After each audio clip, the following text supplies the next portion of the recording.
Bonjour à toutes et tous et bienvenue dans cette vidéo d'électromagnétisme qui va être une introduction au cours sur le rayonnement dipolaire ou sur les dipôles oscillants.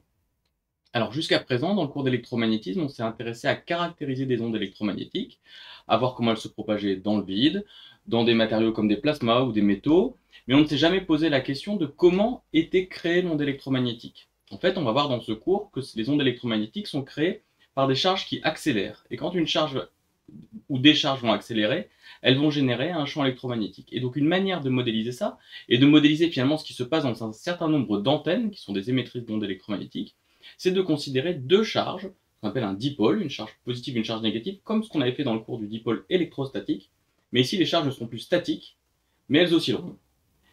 Et ça va former ce qu'on appelle un dipôle oscillant, et ce qu'on va apprendre à faire dans ce cours, c'est comment étudier le champ électromagnétique créé par un dipôle oscillant. Donc dans le début de cette vidéo, on va voir quelles situations peuvent être modélisées par un dipôle oscillant, quel va être l'intérêt de ce système, et on va donner le cadre des hypothèses qui permettent de l'étudier et le champ électromagnétique que génère ce dipôle. Alors les applications, ça va donc être l'étude par exemple des antennes, comme il y en a une de représentée ici, mais ça peut aussi être une application assez rigolote qui est pourquoi le ciel est bleu.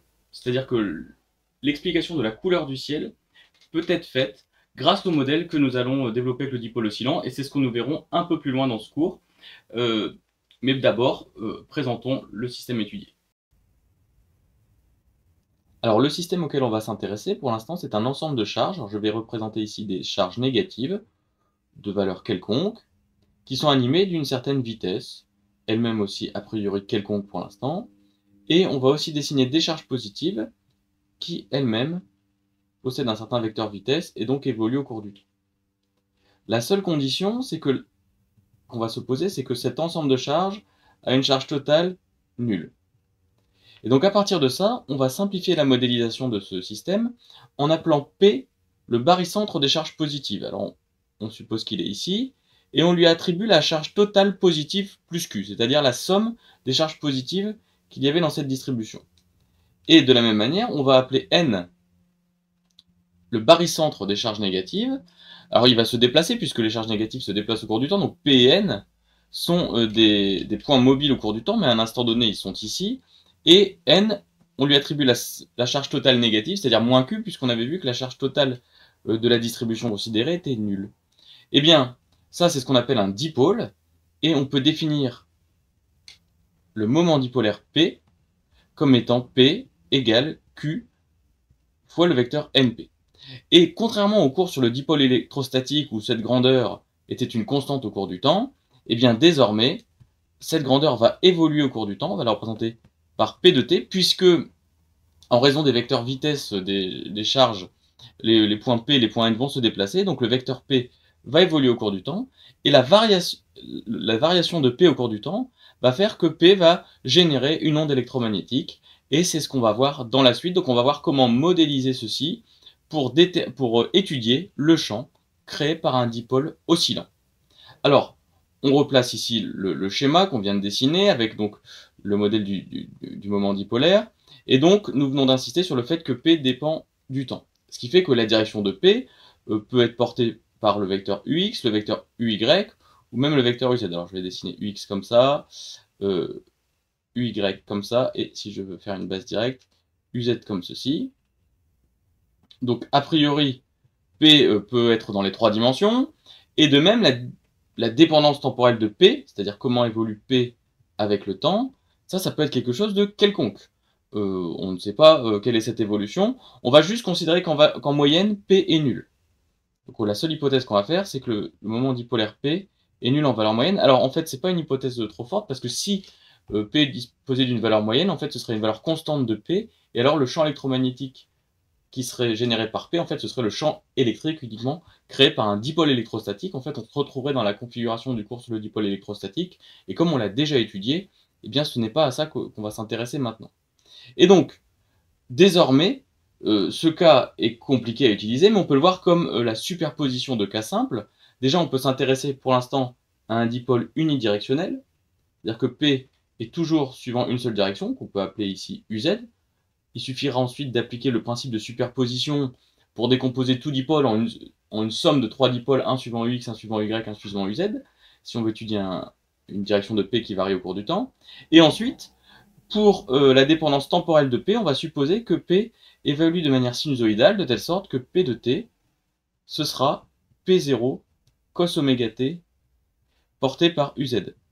Puisqu'on sait que toute dépendance temporelle pourra, par application de la théorie de Fourier, se résumer à une somme d'évolution sinusoïdale de P. Donc encore une fois, en appliquant le principe de superposition, si on sait déterminer le champ électromagnétique créé par un tel dipôle, on saura déterminer le champ électromagnétique créé par n'importe quel dipôle oscillant. Alors, au niveau du repère qu'on va se poser, eh bien on a ici donc P qui va évoluer au cours du temps, et on va se placer en un point M, dans le repère sphérique, donc il sera caractérisé par sa distance r au point O qui va être au centre du dipôle, et par son angle θ formé ici entre le vecteur UZ et le vecteur OM. On pourrait aussi introduire l'angle φ du repère sphérique, mais en fait il ne sera pas utile dans ce cas.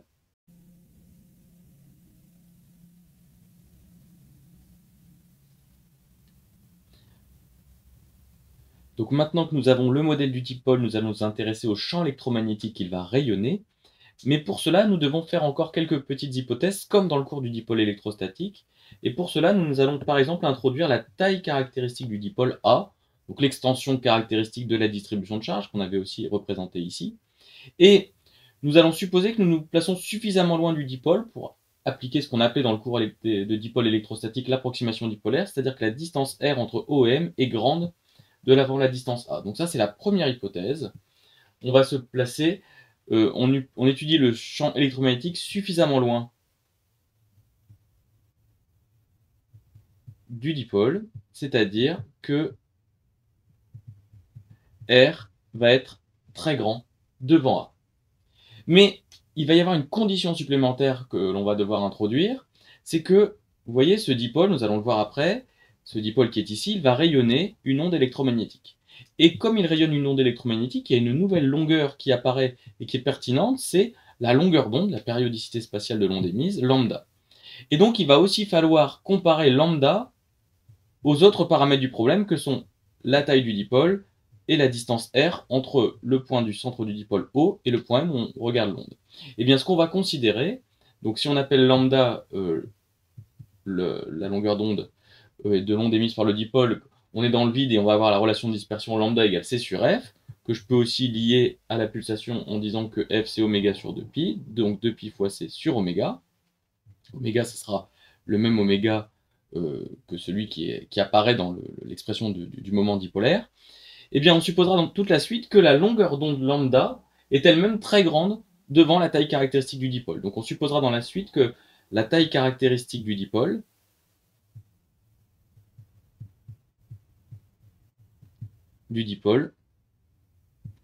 A est très petite devant lambda. Donc voici la nouvelle hypothèse de ce cours. Donc ce qui sera toujours vrai, c'est R très grand devant A et lambda très grand devant A. Ça, ce seront les hypothèses toujours vraies dans ce cours. Donc si on les résume sur un schéma, ça veut dire quoi? Ça veut dire que le dipôle, grosso modo, il est petit devant la distance à laquelle on va regarder l'onde électromagnétique générée et devant la longueur d'onde de l'onde électromagnétique générée. Ce que nous n'avons pas encore défini, c'est quelle est la relation entre R et lambda. C'est-à-dire qu'on sait que R est petit, pardon, que R est très grand devant A, que lambda est très grand devant A, mais on ne sait pas encore comment lambda et R sont là par rapport à l'autre, et en fait on va faire une disjonction de cas dans la suite pour étudier ce point, donc je ne m'étends pas plus là-dessus pour l'instant. Donc, résumons. Un dipôle oscillant est un ensemble de charges électriques globalement neutres, de taille caractéristique A et de moment dipolaire P, tel que ce que nous allons étudier, c'est que P varie sinusoïdalement de manière de période T avec une valeur moyenne nulle. Alors il y a une petite coquille ici, ce n'est pas périodiquement, c'est sinusoïdalement. Que R est très grand devant A, on étudie le champ créé par ce dipôle à une distance suffisamment lointaine, et que lambda également est très grand devant A. Et donc par la suite, P de T aura la forme P0 cosinus oméga t porté par un vecteur ici considéré comme étant le vecteur uz. Alors qu'est-ce que ça peut modéliser ce genre de dipôle? On a parlé de distribution de charge mais assez abstraite juste avant, on peut essayer de trouver des cas concrets.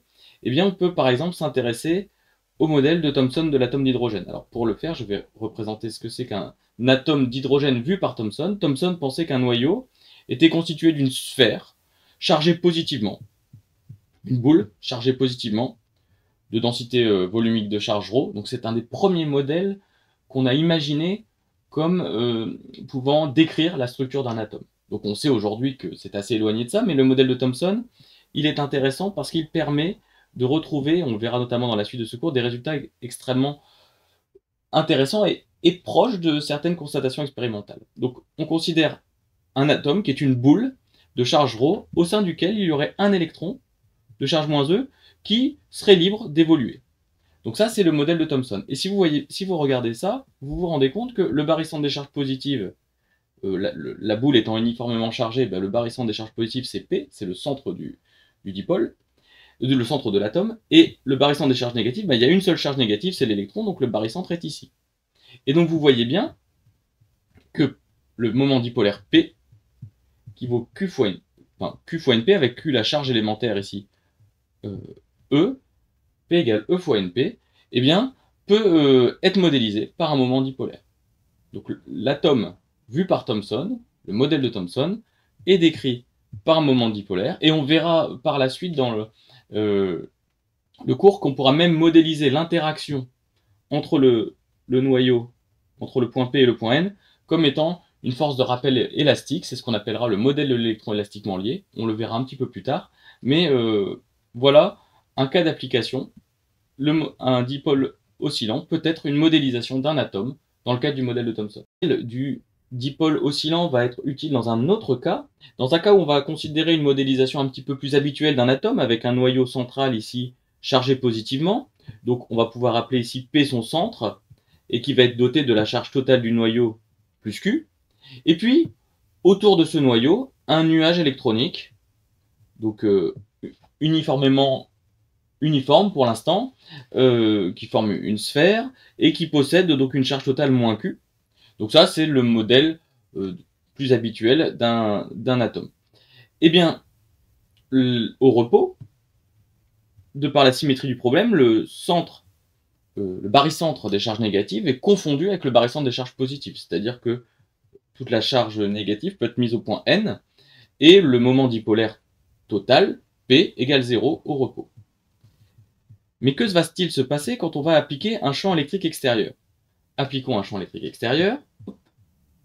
Eh bien, on sait que par la force F égale QE, il va y avoir un déplacement des charges positives vers la droite et un déplacement des charges négatives vers la gauche. Alors le noyau étant nettement plus lourd que le cortège électronique, c'est surtout le cortège électronique qui va se déplacer. Donc on a toujours le point P ici qui sera associé à la charge plus Q, le noyau.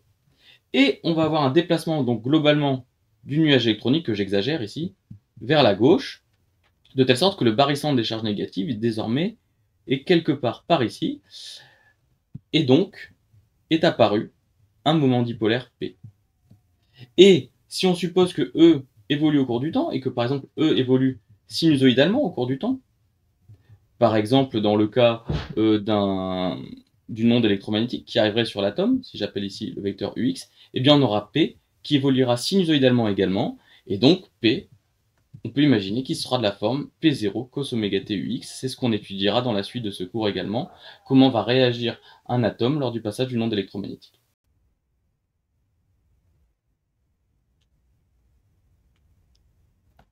Avant de préciser maintenant le champ électromagnétique que va générer ce dipôle, on va s'intéresser à une dernière chose, c'est revenir sur l'hypothèse petit a devant lambda. Donc je rappelle que nous avons une distribution de charge qui est ici et qui a une dimension caractéristique A, et que à la base, ce sont donc des charges négatives et des charges positives qui oscillent, enfin qui vibrent, et donc en particulier elles peuvent osciller à une certaine vitesse v, d'accord?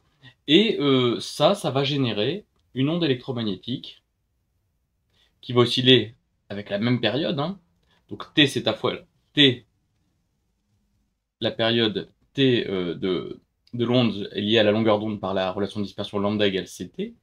Et t, c'est la période aussi d'oscillation des charges dans la distribution de charges.